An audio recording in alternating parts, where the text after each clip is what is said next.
At dahil mahilig talaga ang vlog natin sa mga topics na cancer, ibang cancer naman ang pag-uusapan natin ngayon. So alimango. So bakit nakamamatay ang pagkain ng devil crab? Let's go! Hi guys! For those who are new here, this is Serge On and in here we're going to talk about everything medical surgical. So tanang sakit sa kalibutan. So in this video, i-discuss natin ang case ng content creator na namatay matapos kumain ng nakalalasong alimango. So ano bang nangyayari sa katawan ng tao pag nakakain ng devil crab? At bakit ito nakamamatay? So let us all watch this. Paalala ng otoridad, mag-ingat sa mga nakalalasong lamang dagat. Sa Palawan, namatay ang isang content creator na kumain umano ng devil crab.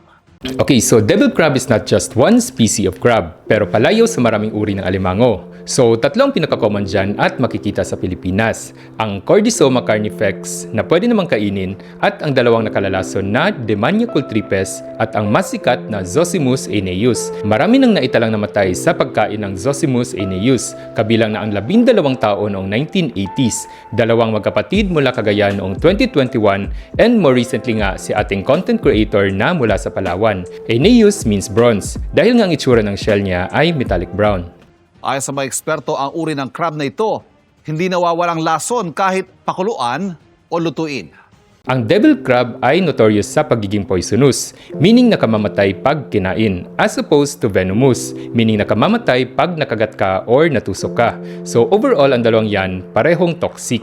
Ang devil crab ay nagsusstore ng dalawang uri ng toxin sa laman nito, na mula naman sa kinain nitong algae, at plankton sa tubig. Hindi ito nadidegrade ng init. Ang tawag dyan, mga heat-stable toxins. Kapag nakain ng tao ang laman ng devil crab, kakalat ang toxins na ito sa dugo niya, and specifically harmful sa mga nerves. Kaya siya tinuturing na neurotoxin. Sa video na ito ng vlogger na si Emma Amit, magiliw niyang ipinapakita ang buhay sa tabing dagat sa Puerto Princesa, Palawan. Ang huling content na kanyang ipinost, kumakain sila ng mga lamang dagat. Okay, so Bisaya si ate. So actually I don't know kung ano yung devil crab sa Bisaya. Basta hindi siya kalang-kalang or uwabang. So kagang panuway. Kung alam ninyo, comment down below. Pero ang kanyang sigla, hindi na muling masisilayan matapos siyang pumanaw dahil sa hinihinalang pagkain ng nakalalasong devil crab. So how to spot a devil crab? Again, aeneus. Ang shell niya is shiny, metallic brown na parang bronze, magaspang, sometimes may hints ng blue. Basta isipin niyo palagi guys, kapag may naispatan kayong hayop sa tubig na matingkad na blue, huwag niyong lapitan. So isda, snail, palaka, alimango, octopus, lalong-lalo na yung octopus. So malamang sa malamang, poisonous or venomous yan. So touch me not. Ayon sa kapitan ng Barangay Luz Viminda, February 6 nang lutuin ni Emma ang mga alimangong nahuli ng kanyang asawa. Dahil sa yung kanyang kasama ay na naman yung kanyang mga. Ang dalawang toxins na nakikita sa devil crabs, parehong neurotoxins. So inaatake nito ang mga motor nerves sa katawan, mga nerves na responsable sa paggalaw. Ang unang sintomas na makikita mo dyan, immediately after ma-absorb ng katawan, ay pamamanhid ng bibig at ng dila. Then followed ng mukha. Mahihirapan ka magsalita pagkatapos dahil naninigas ang dila mo. So warning signs mo na yan na huminto ka sa pagkain. Unang inaatake ang dila mo dyan kasi mas maraming nerve endings ito compared sa ibang parte ng katawan mo. Kung tuloy-tuloy pa rin ang pagkain mo, maapektuhan ito ngayon ang iba pang nerves sa katawan. So, apektado na rin ang mga nerves na nagsusupply sa mga muscles mo. Ang ending, hindi ka na makagalaw. Ang pinakadelikado dyan is pag naapektuhan ang nerve supply ng diaphragm mo, ang muscle ng paghinga. That would be your phrenic nerve. Kapag nangyari yan, mamamatay ang tao dahil hindi siya makahinga, unless madala siya agad sa ospital at ma-intubate. Tumigil po sa pagkain, ayaw na. Dahil naglalaway na daw po siya. Pero si Emma tuloy pa rin daw sa pagkain. So may dalawang neurotoxin na makikita sa devil crab, ang saxitoxin at tetrodotoxin. So saxum means stone dahil una itong na-discover sa mga shellfish sa batuhan. Ito rin ang lason na nakikita sa mga tahong, etc. during red tide. While tetrodotoxin is a toxin na mula naman sa fish family Tetradontidae na kinabibilangan ng mga pufferfish.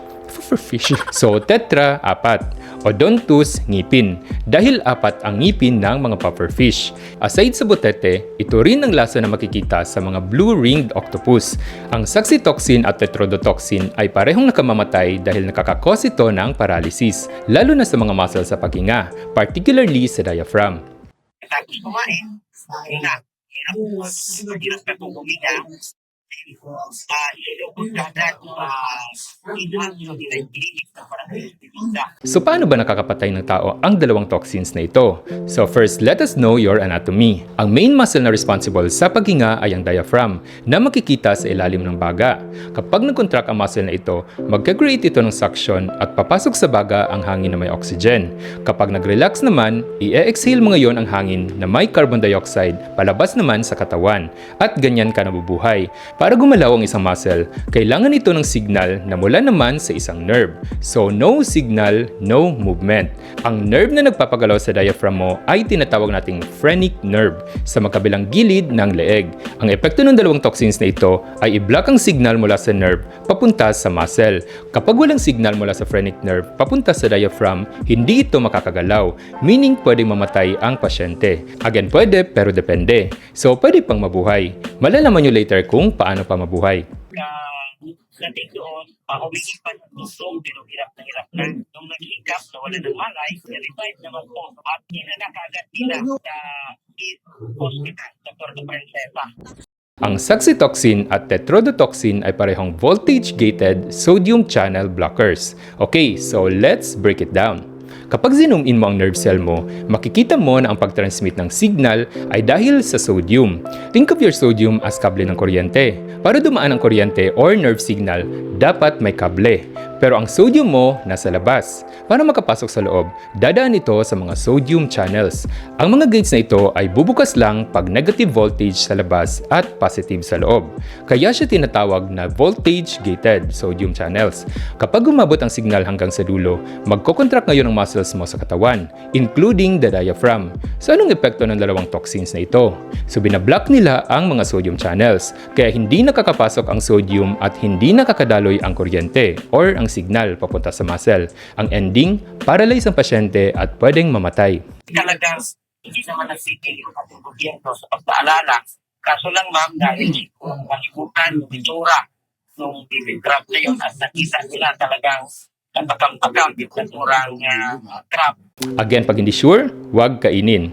Spit, don't swallow.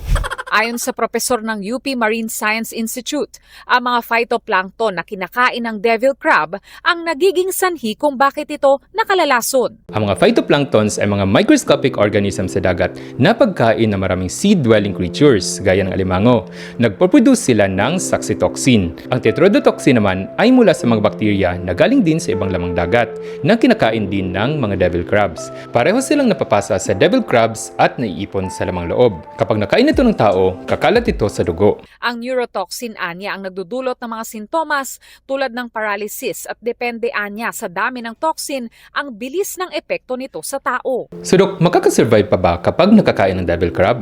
Well, yes. Walang damage sa utak at sa puso ang toxins. So purong mga muscles lang sa katawan ang natatamaan. So kapag na-intubate mo agad ang pasyente at may suporta na sa paghinga, so pwedeng hintayin humupa ang epekto ng mga neurotoxins until mawala ang paralysis. So kailangan mo talaga siyang hintayin humupa. Dahil unlike cobra bites, wala pong antidote ang mga neurotoxins na ito. Ang problema mo dyan is kung di ka na umabot sa ospital at maubusan ka na ng oxygen at mamatay. So speaking of cobra, abangan nyo ang next video natin tungkol naman kung paano masasurvive ang kagat ng cobra. Ang Bureau of Fisheries and Aquatic Resources Mimaropa nagbabala na hindi lahat ng makukulay na alimango ay ligtas kainin, bagkus ay nakamamatay. Kabilang dito ang devil reef crab at green egg crab. So aside sa toxins, importante din aware tayo sa isa pang sakit na pwedeng makuha sa pagkain ng alimango. Yan ay ang paragonomiasis or lung fluke, isang uri ng bulatin na nakikita sa baga. Ang dumi ng tao na nasa dagat ay pwedeng kainin ng isang snail or suso. Nakakainin naman ngayon ng isang alimango na nasa tubig tabang.